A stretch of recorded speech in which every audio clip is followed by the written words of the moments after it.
want to tell you about our ancestor Boyd McCrary and the bravest thing he and his two brothers did back around 1808.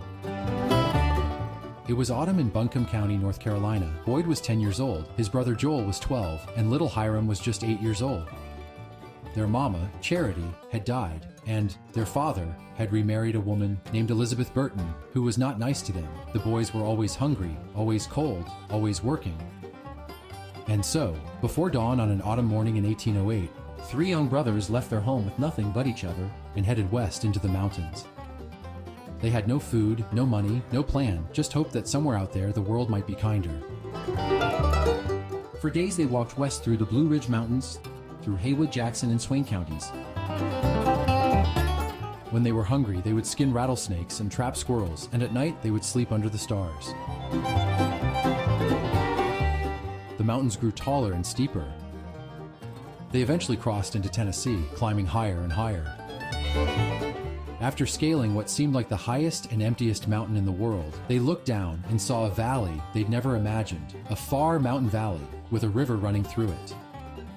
And that's when they were discovered by a Cherokee Indian, a tall, impassive chief, looking down into three weary and cautious faces. Although thinking of each other as a potential threat, the chief and the boys exchanged hand signs as a salutation. The chief brought them to his village, which may have been called Great Hiwassee. Tradition says it was a Cherokee camp on the Duck River in Tennessee. The boys had never seen anything like it. The McCrary brothers experienced a world that included Indian children, houses, fields, and hunting trips with young braves. The three boys stayed in a Cherokee cabin through a cold, snowy winter, even spending Christmas at the Cherokee camp, enduring hardship together. When spring came, Joel and Boyd had to make the hardest decision of their young lives. They had to leave to find their way in the world, but Hiram was only 8 years old, too young for the hard journey ahead.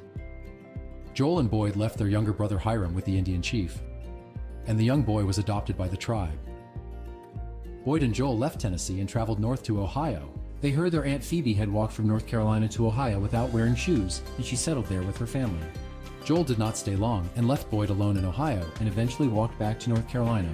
But Boyd had found something in Ohio, a chance to learn a trade and make something of himself. Boyd learned the carpentry trade, gaining skill, discipline, and craftsmanship. Boyd worked faithfully for years, learning the carpentry trade. The farmer made a promise. If Boyd remained with him until he reached adulthood, he would give him a horse, a saddle, and money to begin his life.